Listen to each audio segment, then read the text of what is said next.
Hello everyone, welcome to another brief podcast by Area Grid Analysis. Today, October 5th, we will be briefly discussing the news at the international and national level. We will start with the international news very briefly.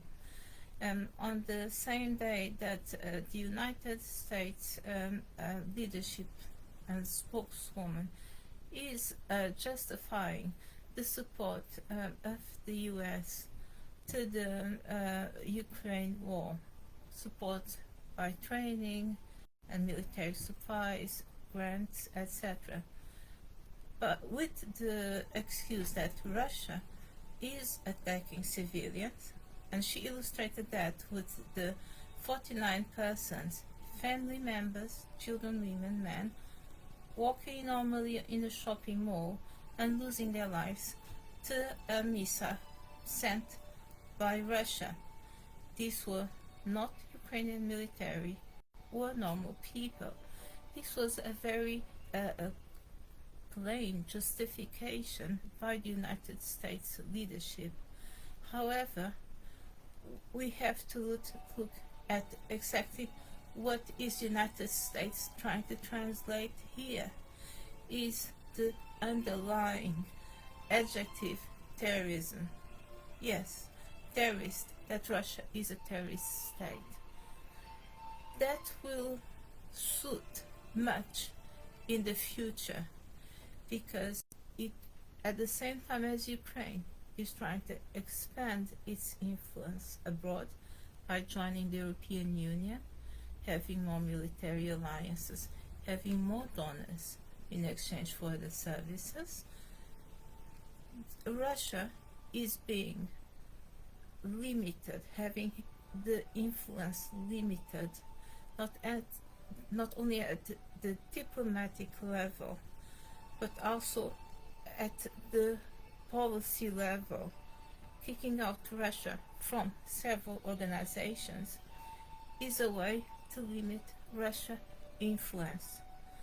For example, I'm going to give you a local example. Say that there's a company that employs people generally to do social research and journalism, and one day they employ someone who has a Down syndrome. They learn different, they might not have all the information or present all the information, but that person is employed alongside all the journalists who are normal or who don't have the Down syndrome and who do a bit more research, present the case more in depth. Why was this person recruited if it was not meeting the requirements, the in-depth analysis, the in-depth research, the speed to do such an articles on time? Because there was a policy that was changed in that company to employ people who are disabled or neurodivergent. That policy is not because of the economy, of the side economy of that Down syndrome at the institutional level, which I'll get there. Is because someone wanted to employ that person in particular and was looking at a way of giving the opportunity to that person in particular because someone, say the man, the owner of the company, is a member of Masonry, and the friend has a Down syndrome. So it was done as a means of favor because the economical element of that opportunity would not be there. So that person would not bring immediately more profit to the company or faster results. Now, what is the side economy of Down syndromes, autistic, people with behavior issues who attack other children in schools, people who refuse to learn or engage? The side economy is an award. So the Ministry of Education and all the institutions, they start awarding children with behavior, the parents of children with behavior problems, say £500 a month extra in relation to other people. And once the children turn 16, at least in Britain, if the parent decides, oh, yes, I want my child to be independent, he can get that bursary himself, so he can arrange for his transport so he doesn't disturb people in the public transport. Also, he can have more mobility because he always needs to take someone, and they tend to need to go many different places than other persons, and have friends away, support services, appointments, etc. Then someone can come, someone that is not a parent, and fill a form that is called the guardian and say, I noticed that my neighbor has a child or has a person who is independent. I see that person walking around, but I want to be this person because this person is not managing its own interests. I see them spending too much money. I see that the person is always with the same clothes. Or, like is the majority in the South, I'm going to befriend a social worker, and my social worker, because she's my friend, she's going to tell me who I should apply for guardian. And then even if I don't live with the person, I'll get this £500 a month, and this person can have 23 years, 44 years, and so forth. So that's a side economy that generated a lot of money and still generates a lot of money to people, and that has brought the most scandalous abuse cases in Birmingham, in Rochdale, always in areas where there's certain communities that seem to be guardians and abuse and enslave. Would you say, is it fair to say that's always the Southeast Asian and the Gypsies community? No. I believe that is what we see, what the authorities catch, because the authorities itself exhibit predatory, not predatory, but they are not fair in their assessments, and they let a lot of people go, and they don't investigate cases based on the prejudice or the assumption that certain people don't do certain things, or that the children or adults will be better in their care than in institutional care. This side economy has paid a lot of mortgages and still does. It's still profitable for people to have children who, like, I don't have those children, I cannot comment, but I believe there's who go to school, beat up at other kids, not only beat other kids, but talk back at the teacher. And because of that, don't stand still, and because of that, they're classified as ADHD, and the parents have £500 every month, £595. They can't, the boy is just too much. This side economy of today is proving so profitable that people now just want to have more and more SEND schools, more and more institutions. And when you look at the persons who work in the SEND schools at the teaching standard, they have like, or they don't have degrees, or they have like rubbish degrees like literature, English, sociology, psychology, history, degrees that you would not say that they give. They have a strong component of pedagogy, like a maths degree of pedagogy would have, a chemistry teaching training would have. So it makes me wonder if we can use this example to extrapolate this example to illustrate now the situation between the United States, the European Union, Ukraine, and Russia, and even Great Britain and China. Because we have people, like countries, at different performance levels whose activities or products, I will not say the national product, the brute national product, but whose exports can damage other European Union products and would damage, for example, Britain if they were imported here. But you will have equal influence once they have legislative power, because they are members, for example, of the European Union. Will have that power. Will have also power once they get become members of NATO, to change the policies, but also to bring forward opportunities for other schemes and activities, or be members that write reports about other situations. So I am wondering how this system of the United States giving money here and there, giving military aid, should not be looked at, because I'm not speaking of Ukraine is fine, but it's such a scheme that will affect and create an imbalance in the trade policies of Europe and Britain and the surrounding countries.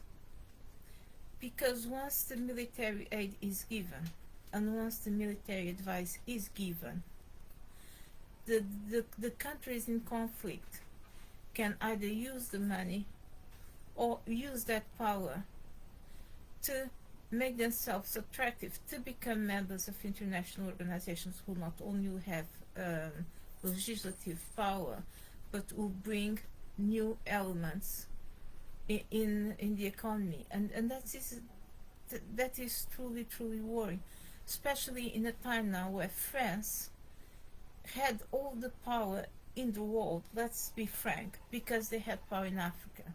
They were buying uranium, they were buying lots of minerals for 20p and selling them at 300 pounds a kilo. So buy for peas 1 kilo, sell for 300 pounds, make all this profit, and this mineral itself can be transformed into nuclear energy.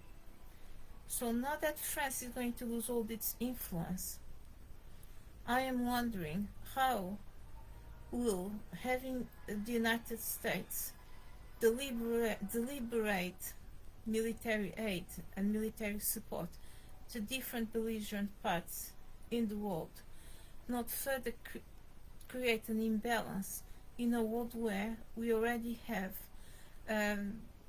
refugees who are not refugees, while the refugees who are set in refugee and asylum camps are not being processed, not being welcomed. My last podcast, I mentioned that the Daily Mail journalists were following Africans from France, Turkey, then to America to cross the border. But they didn't bother to go through, like I did, the Ministry of Foreign Affairs of countries who have treaties with Morocco, which is one of the main access points for these illegal migrants into Calais and subsequently into Kent, UK. See how they actually, the majority get in, has free visa, and then how they get into the ports. So after all, it's not like the media is saying. They're not crossing the whole continent. There are people from all over the world who have no visa requirements to get into Morocco. And then you go to the country origin that they don't have visa requirement, and it's quite easy to get the citizenship. The country I mentioned, you just have to adopt a Burkina Faso child. So this shows that there is this influence on policies, on international policies, and national policies like the UK, which are not based in the reality, because what the media is saying, what the government is saying, is not in that, and is not does not translate how the thousands and millions of people are getting into Morocco and subsequently getting into Europe, to the point where the Portuguese government had to sign a treaty with Morocco to give them visa free entry, because they were not coping with the illegal migration coming from Morocco. So what is going on here? So going back to my point, we have lack of information, we have lack of a structure, we have a side economy that's fueling certain situations, who in turn bring more money to those countries, because the United States is dishing this military aid and training and armament.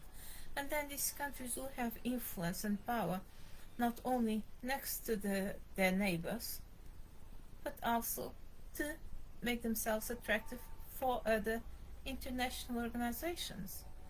And this has to be looked after, and be looked at by normal citizens. And if we in Britain are letting all these groups that are anti-war dominate the rhetoric and manage all the events, we cannot have a group where we can go and discuss how the international policies are being dished out. Because to a certain extent, the military aid was given to XYZ country and created an imbalance that created further problems at the trade level and at the economic level. And this is very important to do right now, because the Conservative Party, which is a party in power, held a national conference where one of the main topics emphasized were how the British youth will be shifted from, instead of going to universities, they will be doing apprenticeships. It's not forced labor and would not equate to the Chinese youth that's not going to universities and is working in factories and exporting and facilitating the exportation of cheap goods. But the point is to drive the economy and make sure that the youth doesn't have a lot of debt when they finish the degrees. Prior to that, it was mentioning that the previous Prime Minister Boris Johnson had already looked at cutting useless courses like history, English literature, etc., cutting them off, media studies, cutting them off, or reducing the funding. So this was already something incipient, but now this limitation is done with the aim of boosting the national economy and the employability of the youth, what will, according to the government policy, reduce immigration of the British to Australia and other Commonwealth countries. Now, my question is, how is this going to be done if the companies are, in the very near future, the British companies are going to have to compete with countries that, even because they are in the European Union, they will have a sphere of influence that comes with military aid. Does make sense? It does not make sense. And the fact that, for example, today, Russia Today announced that an Italian company is taking another XYZ company because they want to block Russian products from getting into Italy. We will have companies here having to compete with other companies because they are from a certain origin. You cannot stop their products coming in, because they have this sphere of influence that was given not so much because of them getting into the European Union, but because they had their cheap products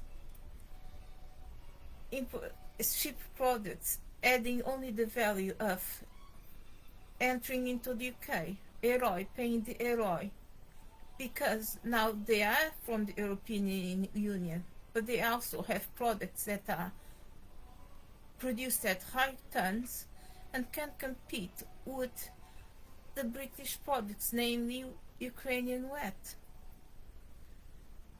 So how will you now say that you're going to make it fair? Are you going to say that we are going to declare war to Ukraine, which you already have, and now is member of XYZ organizations, because we need to safeguard all British producers?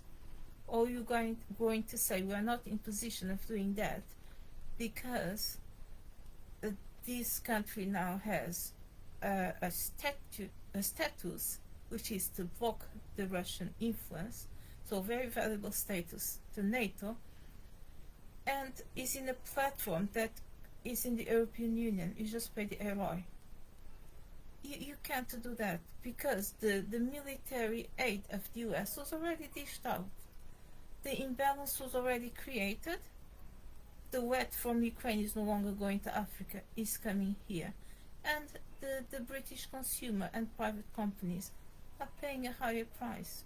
And I'm not just saying Ukraine, I'm saying many other countries who are benefiting from the US military influence, which is done at the particular level. I don't have anything against the United States, but one thing is a policy that reflects the United States, the state. The other thing is a policy that reflects the Democrats' international policy that comes in the line of friendships and interests of the Democratic Party. And this will inevitably crash with the influence of local producers, local consumers, and the new generations that, yes, they'll be in apprenticeships, yes, they'll be going straight into the market force, but most important, they'll have to stay there.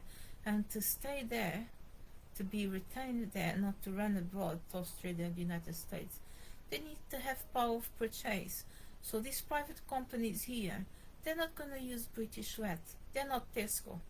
They're not going to use British products when the ROI, paying the ROI, it still justifies getting the cheaper products to the consumer, and the consumer wants cheaper products. And who created this?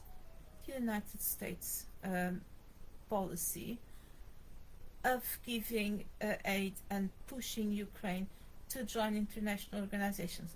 All the United States had to do when Russia invaded Ukraine was to send military from the German bases or Cuban bases to the Ukraine border. They could have done that. You might say, oh, they were not member of NATO. The United States government could have signed a treaty, an immediate treaty with Ukraine, a unilateral, bilateral treaty to make it unilateral, bilateral. I'm going to give you, or you're going to give me something back. And in that way, they would send a plane straight away. They would be in there, and there would not be Donetsk and Luhansk. There would be no problem at all. They could have done that. The same way that the United States went via NATO, etc., to bomb Serbia, and you could see the missiles going on TV. They could have acted further, faster. Because they haven't acted faster, and they kept sending the military aid, this created an imbalance, a serious imbalance, and I don't believe that people are looking at the massive, extensive imbalance that is creating in Europe, because it's just not Russia and Ukraine in Europe. There's Greece, there's Portugal, there's Cyprus, there are other countries whose profile, and even Britain, whose profile of production is almost identical of Ukraine. You see, they produce almost identical, but they cannot compete if Ukraine comes forward. And Ukraine will not be going for Africa, will not want to keep going to export products to Africa. They pay little, they don't pay on time, they're allies with Russia. So Ukraine will have to have some self-pride. So what I think is most important right now is for citizens to get together, not to say I'm going to be anti-war or I'm going to be in a communist league, etc., and protest anti-war, but it's the citizens in Britain to create groups to act against the United States influence in Europe. Because if it's at the particular level, and if they're exhibiting a particular line of support to Ukraine, then they have to stop. Because if the right move was to be at the border of Ukraine when Russia invaded. The same goes for Poland. Poland is a member of the European Union, but is a neighbor. What kind of country did not immediately stood by the border. The same with Latvia. If my neighbor's house is on fire, my first instinct is to grab my blankets and take water, take whatever. What kind of neighbor is Poland and Latvia and all the other neighbors who did nothing for Ukraine? The way the intervention was done in Ukraine was wrong, was a very big mistake, and is having future very serious consequences at the level of legislative policy for the European Union and at the level of trade and economy for Britain and for the European Union. So it's time to think, if people, the little people, cannot create a system of checks and balances to have a say when a powerful country does something that will influence us sooner or later. And look at how many lives Ukrainians lost already. Look at how many lives Russians lost already. An intervention had to be a military intervention straight away. And I believe that the best option right now is for a citizens' body, someone to push the United States to change the policy that's based on the Democrats right now and might be well related to President Biden or the lobbies on his side and his son, might be related to that, and push for military intervention at the highest level by the United States. They have the staff, they have the means, they have the capacity, they have the military capacity. If Russia wants to retaliate with nuclear energy, it's their problem. But the United States could have landed on that border. The right thing to have done in February was to land on the Ukrainian border. If Ukraine believes that there's no separatism acceptable, that they will not concede territories, like, for example, the Russian Federation suggested now in the conflict between Azerbaijan and Armenia, then someone or a country will have to station forces and station bases in there. And end of story. We don't need to extend this to the European Union, to the NATO, what will make Russia act even more aggressive. Because if the NATO was created to contain the Soviet Union threat and now the Russian Federation threat, then it's doing a very bad job, because it's not seeing what they want to be capable with, not what they are capable of, what they want to be capable of, if the situation aggravates itself. So let's just look at the United States military aid and influence in Ukraine, and actively campaign against it, because we need to bring a change. Because if we don't, we will suffer as consumers already of using gas, using electricity, but also when the local producers and local companies have to produce products which cannot compete with other products who will not really be thinking that the Aeroid tax matters. Like me, I run a blog, Aryan Crafts. When the Britain left the European Union, Zweigart, Germany, which is the only company that makes the canvas that I want in Europe, told me, you're going to have to pay a ROI. I said to myself, I'm not going to pay a ROI, because it's a lot if you have to pay that for the forces. I had here a Southeast Asian selling the canvas, getting rid of the needlepoint canvas.